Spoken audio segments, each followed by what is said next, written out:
Le canal de Panama est de nouveau sous les projecteurs, cette fois grâce à la remarque enflammée de Trump.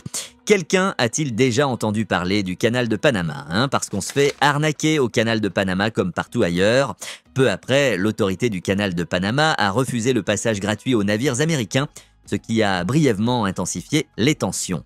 Mais alors que le monde se concentrait sur ce conflit, un autre mouvement de pouvoir se déroulait en silence. La tentative discrète de la Chine de briser le monopole du Panama. Le canal de Panama, long de 82 km, n'est pas qu'une simple voie navigable, c'est une artère commerciale mondiale reliant les océans Pacifique et Atlantique et traitant 5% de tout le commerce mondial, soit 270 milliards de dollars de marchandises chaque année. Cependant, une grave sécheresse a paralysé les opérations, réduisant le trafic des navires de près de 29% et diminuant le commerce mondial via le canal jusqu'à 32% en 2023-24. Maintenant, le Mexique voit une opportunité. Il avance avec une alternative ambitieuse, le corridor interocéanique. Les perturbations commerciales comme celle-ci n'affectent pas seulement les grandes entreprises, elles se répercutent sur l'économie, influençant les prix, les investissements et la stabilité financière. Si vous souhaitez protéger vos économies dans un marché imprévisible, je vous invite à télécharger un guide gratuit sur l'investissement. Ce guide vous aidera à naviguer dans les changements économiques, à évaluer les risques et à prendre des décisions éclairées avant qu'elles n'affectent votre portefeuille. Cliquez sur le lien dans la description pour obtenir votre exemplaire gratuit dès maintenant. Alors pourquoi cette voie navigable est-elle si cruciale? Et pourquoi le corridor du Mexique représente-t-il une menace sérieuse? Plus important encore, pourquoi Trump est-il furieux? Et où se situe la Chine dans tout cela? La géographie raconte l'histoire, l'isthme de Panama relie l'Amérique du Nord et l'Amérique du Sud, mais sans voie navigable naturelle, les navires devaient autrefois faire un détour brutal en contournant le Cap Horn à la pointe de l'Amérique du Sud. Le voyage était long, coûteux et dangereux. Par exemple, un cargo d'Espagne à la Californie sans le canal parcourait 31 500 km. Prenant plus d'un mois, le carburant à lui seul coûterait jusqu'à 1,4 million de dollars. Et le Cap Horn, un piège mortel célèbre pour ses tempêtes violentes et ses vagues monstrueuses. Puis est venu le changement de jeu, le canal de Panama. Les navires traversent maintenant en seulement 8 à 10 heures, réduisant le temps de voyage à 15 à 20 jours et diminuant les coûts de carburant jusqu'à 70%. C'est une bouée de sauvetage pour le commerce mondial. Mais maintenant, le Mexique ravive une vieille idée, le corridor interocéanique de 188 miles dans l'isthme de Tehuantepec. Soutenu par 7,5 milliards de dollars, ce projet pourrait réécrire les routes maritimes.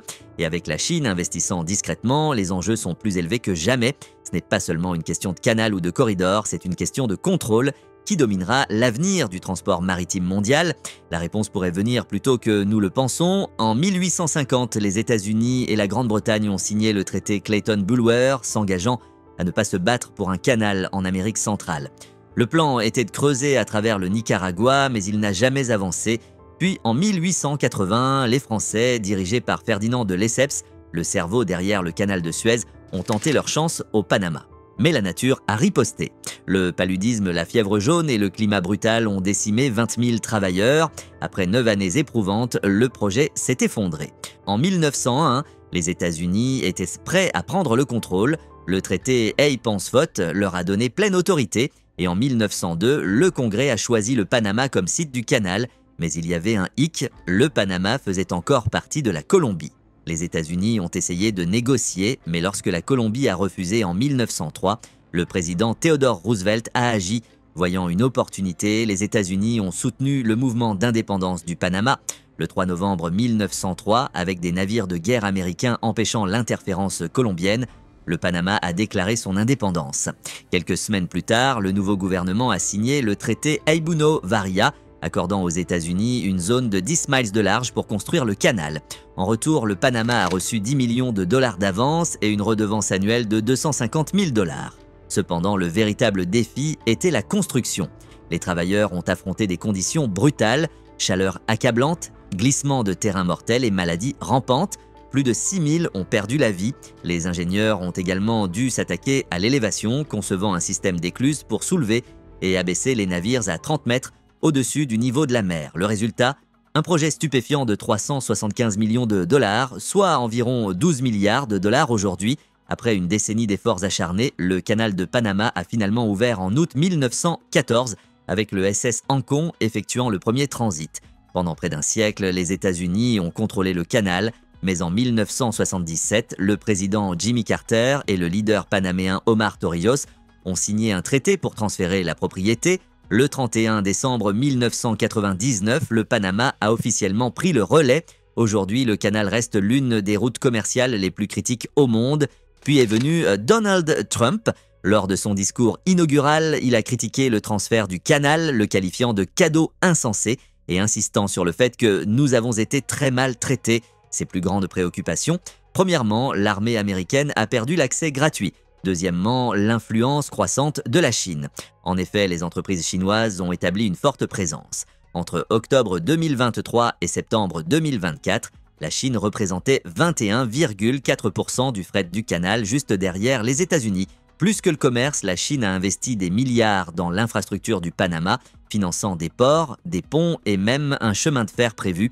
Un projet, le port de conteneurs de Panama Colón, a été développé par le groupe Landbridge, une entreprise liée au Parti communiste chinois et à l'Armée populaire de libération. Alors Pékin contrôle-t-il le canal? Pas directement, mais son influence est indéniable, soulevant des inquiétudes à Washington sur qui profite réellement de cette voie navigable stratégique. Le Panama a longtemps été un champ de bataille pour l'influence américano-chinoise, mais un changement majeur est survenu en 2017 lorsque le Panama a rompu ses liens avec Taïwan et a reconnu la Chine. Ce fut une victoire pour Pékin, déclenchant un effet domino. Bientôt, la République dominicaine, le Salvador, le Nicaragua et le Honduras ont suivi. Cette même année, le Panama est devenu la première nation d'Amérique latine à rejoindre l'initiative chinoise Belt and Road, approfondissant ses liens économiques avec Pékin. L'influence de la Chine ne s'est pas arrêtée là, elle a ouvert le premier institut Confucius du Panama et financé la formation des médias pour les journalistes locaux, renforçant son pouvoir doux. Autrefois fermement dans l'orbite de Washington, l'Amérique latine penche maintenant vers la Chine, et avec le canal de Panama au cœur du commerce mondial, les États-Unis surveillant de près. En décembre 2024, le président Laurentino Cortizo a été clair. La Chine ne possède pas le canal de Panama. Chaque centimètre appartient au Panama. Mais pourquoi le canal est-il si important pour les États-Unis? Il traite 40% du commerce de conteneurs américains, réduit le temps et les coûts d'expédition et est crucial pour les exportations d'énergie et la mobilité militaire. Puis sont venues les remarques de Donald Trump, déclenchant une nouvelle controverse. Le président panaméen José Gabriel Carrizo a rapidement rejeté ces affirmations, insistant sur le fait qu'aucune puissance étrangère ne contrôle le canal. Pourtant, le Panama fait face à un défi encore plus grand, le chemin de fer du corridor interocéanique du Mexique. Ce projet ravive une ancienne route commerciale reliant Veracruz à Salina Cruz, tout comme le canal de Panama. En 1907, le chemin de fer du Mexique prospérait, mais en 1914, le canal de Panama a volé son trafic. Maintenant, le Mexique veut un retour. Cependant, le canal a de plus gros problèmes. Le changement climatique et El Niño ont déclenché une grave sécheresse, abaissant les niveaux d'eau du lac Gatún. En conséquence, les transits quotidiens ont chuté, les expéditions de GNL ont diminué de 66% et le transport de vrac sec a plongé de 107%. Malgré cela, les revenus du canal ont grimpé à 3,45 milliards de dollars en 2024, soit une augmentation de 99,5%. Comment? Beaucoup pensent que l'autorité du canal de Panama a délibérément réduit l'offre pour augmenter les frais. Avec moins de créneaux, les entreprises n'avaient d'autre choix que de payer plus. Les péages de base rivalisent maintenant avec ceux du canal de Suez, mais les créneaux aux enchères peuvent atteindre des millions. En 2023, l'un d'eux a même atteint 4 millions de dollars. Pour l'instant, le Panama domine toujours, mais avec le Mexique dans le jeu et les menaces climatiques qui se profilent, peut-il garder sa mainmise sur le commerce mondial? Mais le jeu a changé en 2018. Pendant des décennies, le corridor interocéanique du Mexique était trop coûteux à entretenir, tombant en déclin. Ensuite, le président Andrés Manuel López Obrador a pris ses fonctions et a relancé le chemin de fer longtemps abandonné. Cette même année, il a dévoilé le corridor interocéanique de l'isthme de Tehuantepec, CIT, une alternative moderne au canal de Panama. Le projet a officiellement été lancé quelques mois plus tard avec 3 lignes de chemin de fer clés, Z, FA et K.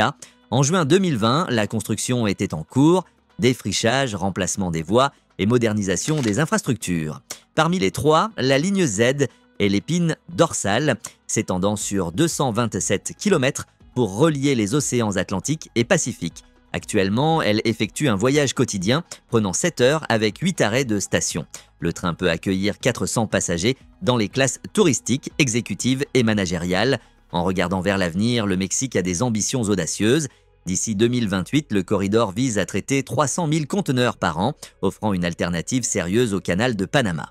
Une fois terminé, les 3 lignes s'étendront sur plus de 1000 km, transformant le réseau logistique du Mexique et renforçant sa mainmise sur le commerce mondial.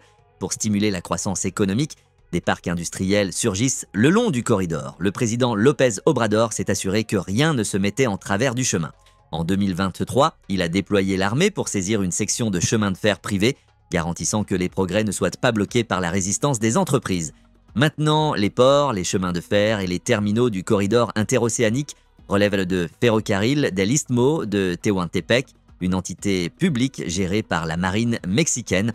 Le 10 novembre 2023, les forces navales ont temporairement pris le contrôle d'un chemin de fer exploité par Ferrosur, une filiale de Grupo México.